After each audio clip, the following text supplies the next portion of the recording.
Ողջույն։ Ինչպես հաճախ եմ անում, այժմ կբերեմ ընդամենը մեկ օրում կատարված մի քանի դեպք, որոնք ցույց են տալիս, որ մեր երկրի հետ այս իշխանությունը վարվում է ինչպես ուզում է։ Վարվում է ինչպես իր սեփական եւ ոչ պետքական իրի հետ, որովհետեւ այն, ինչը կարևորում ես, այսպես չես վարվի։ Ամեն անգամ, երբ մենք խոսում ենք Հայաստանի կառավարության տարբեր օղակներում միջոցների քամուն տալու մասին, գլխավոր քամուն տվողը ասում է, ոնց ձեր ընտանեկան բյուջեն եք ծախսում, այնպես էլ պետականն է։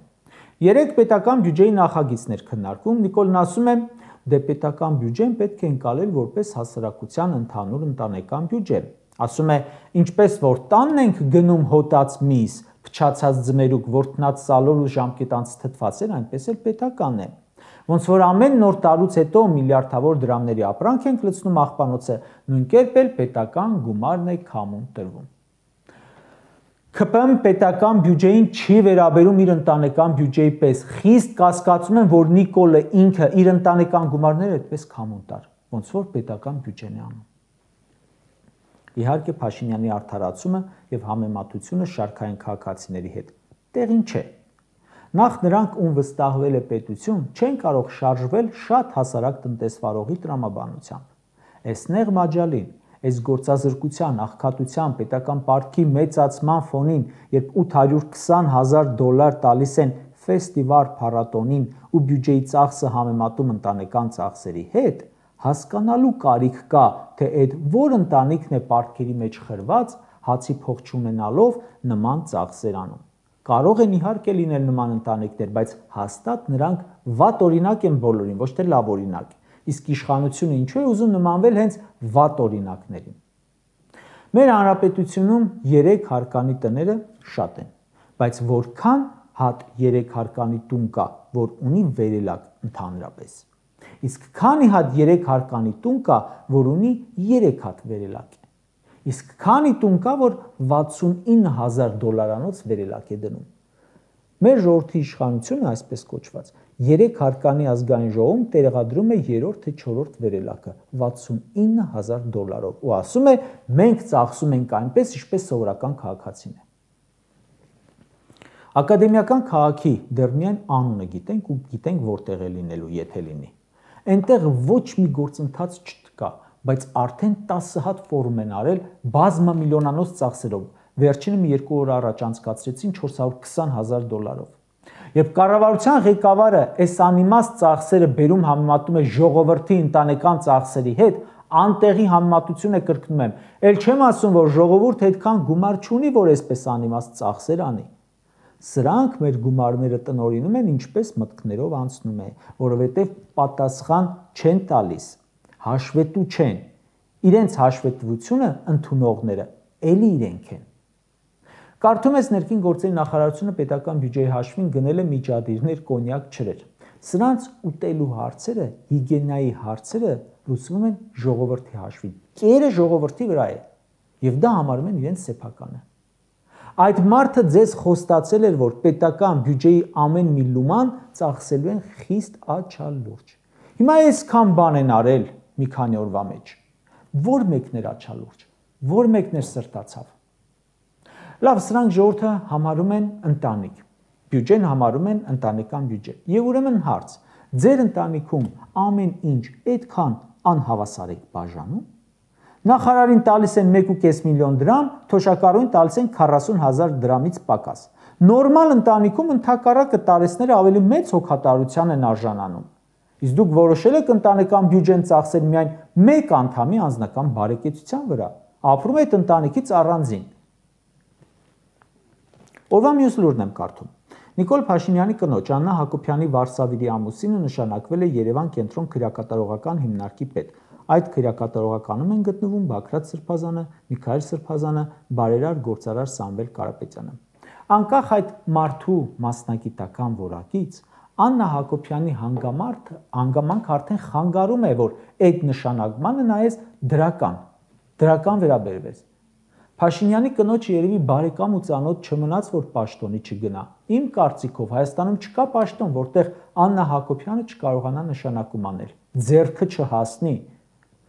Կառավարությունն ու նրա օղակները, ուժային կառույցները, դատարանբան, դարձել են սրանց անձնական բոստանը։ Ում ուզում նշանակում են, բայց նաև ում ուզում հեռացնում են։ Երկու պարագայում էլ հաշվետու չեն։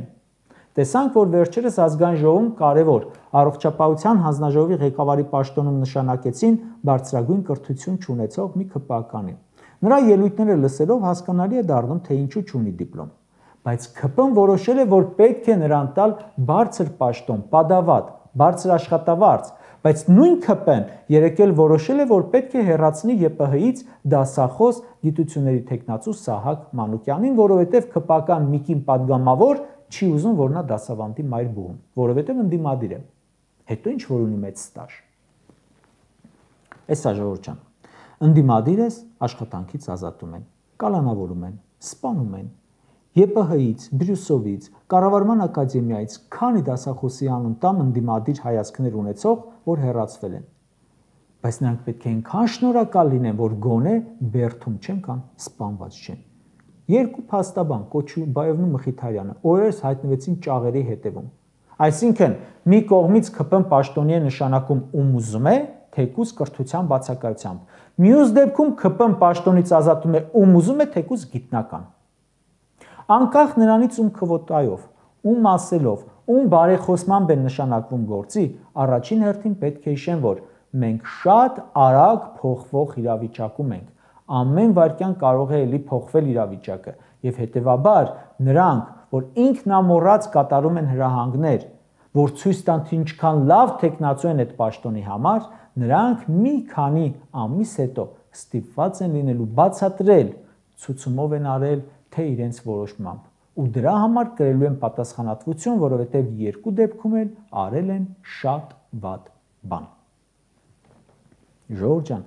կբացատրեք падգամավորը ով եղավ, որ մայրբուհի ռեկտորին պարտադրի պաշտոնանկ անել դասախոսի։ Սա հենց բուհերի քաղաքականացման հետևանք է։ Համարյա բոլոր բուհերի հոգաբարձությունների խորհուրդները ղեկավարում են ԿՊԱ-կաններ, ռեկտորները ընտրվում են սրանց դաբրոյով։ Երբ ԵՊՀ հոգաբարձությունների խորհրդի նախագահը ԿՊԱ-կան է, ռեկտորը ԿՊ-ի նախկին падգամավոր է, չի կարող ԿՊԱ-կան անգամ Չ կլասի դեպուտատը հարց չլուծել այդ համալսարանում։ Երեկվա մյուս լուրն եմ կարդում։ Հայաստանում դատական նիստի ժամանակ դանակահարում են մեղադրյալին։ Հիմա բոլորովին կապ չունի, ով է մեղադրյալը, ով է դանակահարողը, ինչի համար է դանակահարել։ Փաստն եմ ասում։ Կալանավորը պետության պահպանության տակ է։ Պետական պահպանության տակ գտնվող անձին կարողանում են մոտենալ, դանակահարել, այն էլ դատարանի դահլիճում։ Իսկ ուր են պահպանությամբ զբաղվողները։ Օրվա վերջում մեկ այլ լուր կարդացինք, թե ուր են պահպանությամբ զբաղվողները։ Եկեղեցուց բերանը փակելով հեռացնում էին հավատացյալ երիտասարդին, որը դեմ էր եկեղեցու պղծմանը։ Բերման էին ենթարկում Տեր Փարենին, որպեսզի չգնար հովաննավանք պատարագի։ Մյուս հոգևորականներին էլ բերման էին ենթարկում հարցաքննության։ Կարճ ասած, Հայաստանում ներքին անվտանգության խայտառակ մակարդակ է։ Այդ անվտանգությամբ զբաղվողները դարձել են ՔՊ-ի զինված ջոկատները։ Հայաստանում պետական ինստիտուտների մի մասը քայքայվել է, մի մասը քայքայման եզրին է։ Երկիրը սարքել են իրենց դուքյանը ու անում են ինչ մտքներով, մտքի պոչով անգամ անցնում է։ Մեկ օրվա մեջ այս փոքր երկրում այսքան բացասական լուրերի ֆոնին չես կարող համոզել, որ կա իշխանություն, կա իրավական պետություն ու չես կարող ակնկալել առողջ հասարակություն։ Մեկ-մեկ մտածում եմ, որ Ադրբեջանը կարող է ոչ էլ պատերազմել Հայաստանի դեմ, նրա փոխարեն դա լավագույնս անում է ՔՊ իշխանությունը։ Թե Ադրբեջանը Հայաստանի դեմ է պայքարում, Փաշինյանն ենք նաև ամբողջ հայ ժողովրդի։